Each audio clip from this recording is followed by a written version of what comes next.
अभी मीरा जी का पद हमारे वक्ताओं ने सुनाया।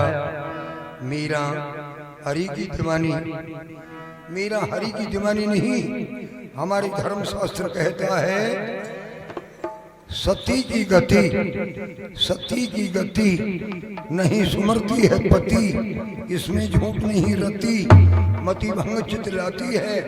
नरक हो के द्वार पति को देती ठुकरार, और लुभे संसार अपना माने परिवार, तो नरक बीच जाती है होती नहीं खैर, करे पति उसे बैर, अमर छोड़ पीवे जहर, नहर सूखी में गोता लाती है, कहे सुखी राम आठों याम का पैगाम, नित्य रटते रहो राम तो ये शक्ति काम आती। मनुष्य मीरा का प्रमाण मिलता है कि मीरा ने राणा का त्याग किया और राणा को ये कहा कि तू मेरा पति है ही नहीं, नहीं है तो किसको माना? कृष्ण को। कृष्ण की तो वैसे 16,108 प्राणी हैं, वो 16,108 प्राणी ही रुदन करती लड़ती झगड़ती डोली आपस में। एक बार का जिक्र है कि नारद मुनि आ गए और नारद जी ने कहा कृष्ण जी ये इतनी रानियां हैं, इन सब के पास आप जाते हो मिलते हो? कृष्ण बोला मैं सबसे मिलता हूँ, ये मेरी प्रिय है, मैं इनका प्रीतम हूँ, मैं कैसे मानूं?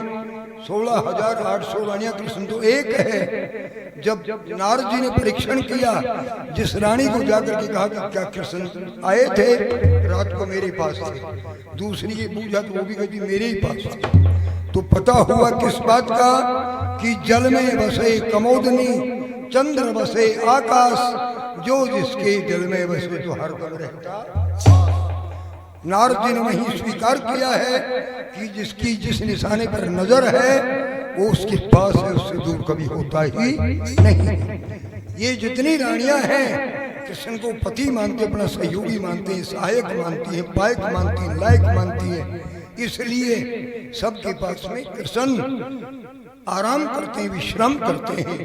एक बार मीरा जो है भगवान कृष्ण को जब उठाकर बाल अवस्था में पत्थर को दे दिया कि ये है तेरे पति, किसी लड़की की शादी हो रही थी, उसको ब्याहने जब पति आया तो मीरा ने अपने परिवार से कहा कि ये कौन है? बोले फलानी शांति को कसम थे या बाटा, तो बोले मेरो को खोदनी कौन से जन 2 बार उठा लिया तेरे को। तो मीरा ने उन पत्थर को ही, सालग्राम को ही अपना पति स्वीकार कर लिया।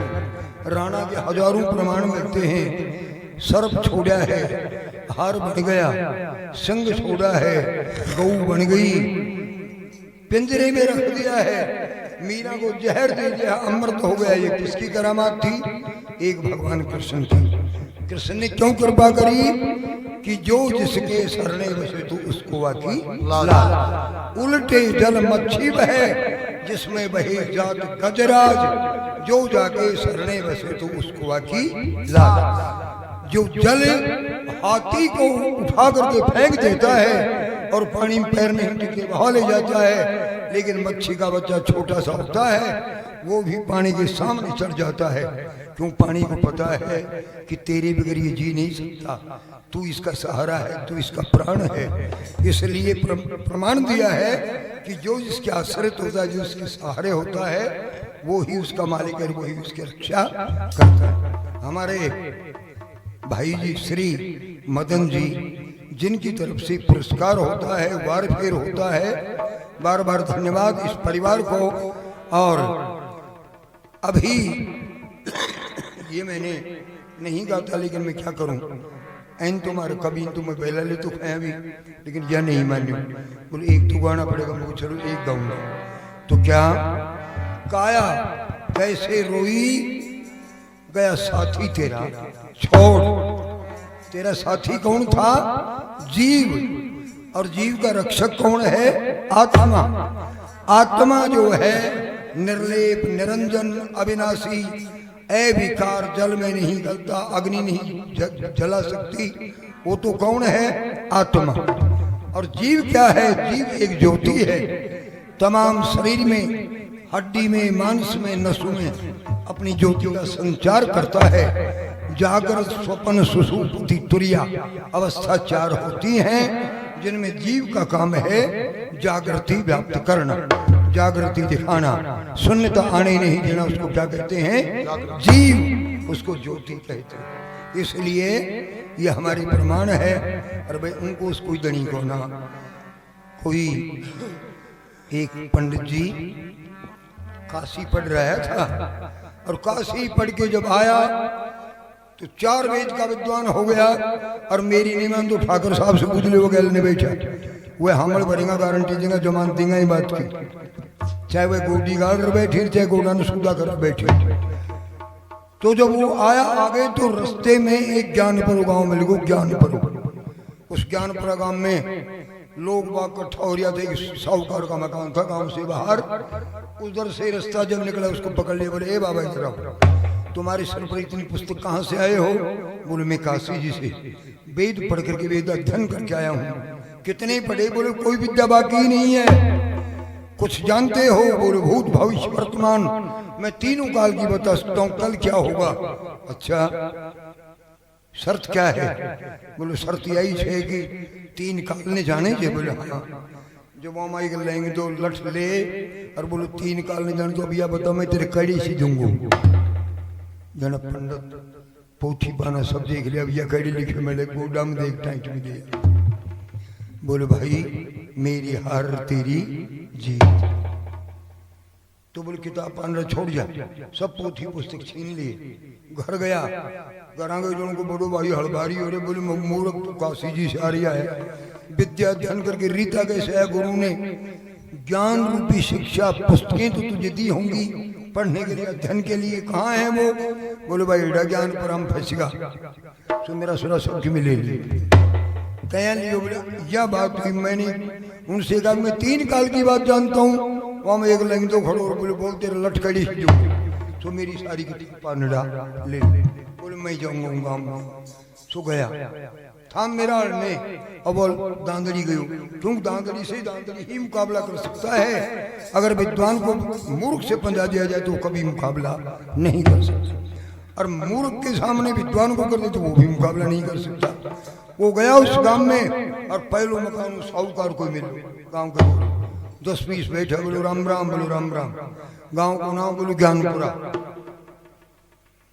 जो जी मैं तो एक शंका मेटने के लिए आया हूँ। क्या शंका है? बोले मैंने सुना है कि ज्ञानपुरा में 1 से 1 विद्वान हैं, और तीनों काल की बात बताते हैं। मेरे 5 बच्चा वे लिया, और जापाई में सब मर जाए। अब मैं ज्ञानपुरा में यह समाधान करा बैठा छूँ कि मेरा बच्चा जीऊंगा, अब गैल ने जो हूँगा आगे भी। ऐसा कर बताओ थारे गाँव में कौन सोचे जो बता सके? जो मकान वाला बोले महामूर्ख, सारो गांव मेरा सार मान गए, तू गैल ने बस रिया छी, सब साग मुनी बसारा कुछ, मैं सब कुछ बता सकता हूँ। तो बताओ मेरा अब बाल बच्चों बालू छे, मेरी घर गृहिणी जो है 8 मास पूरे हो गए, 9वें महीने में है। बोलो अब मेरे संतान होगी, जिएगी कि नहीं? बोलो गणित करके बताऊंगा। बोलो गणित की आवश्यकता नहीं, प्रत्यक्ष में प्रमाण की कोई आवश्यकता नहीं है। बोल क्या कहता है? जब कुछ नहीं बोल सका, नहीं बोला, जब वो बोला आप ब्रह्मज्ञानी हो? बोले हाँ जी। तो बोले मुने एक बाबा जी एक विधि बताई छे, अब कोई ब्रह्म ज्ञान में पूरो सीजोड़ो है, जे की तालवामा से जीव कटल्या, कागला कना से जीव काट, और बच्चा के बैठा के गला में कठरा में गाल दे। ऊ जीव से तेरा बच्चा की छाया में यमराज भी गुनाश के भाग जाएगा। सो अगर थे ब्रह्म ज्ञानी छो तो सारी जीव तो कटा को उसको ना बोलूंगा क्या से, कैन कैन काट दो मुंह थोड़ी सी। जब वो बोले सर गाँव गूगल ने ब्रह्म ज्ञानी में तो रहूंगी ब्रह्म ज्ञानी को, जीव कटावट थोड़े ब्रह्म ज्ञानी हुई। सो मेरा कहने का मतलब नफा की तरफ लालच में मक्खी भी अपने पांव तुड़ा लेती है, पंख तुड़ा देती है। लालच बुरी बलाए। ए मनुष्य, अगर तेरे में लालच नहीं हो तो तू अजर अमर है, तेरे को काल नहीं खा सकता, तेरी छाया में नहीं आ सकता। फिर क्यों है ये? बस ये लालच जिसको अहम कहते हैं यही दुश्मन है। तो क्या बताया बहुत भैया?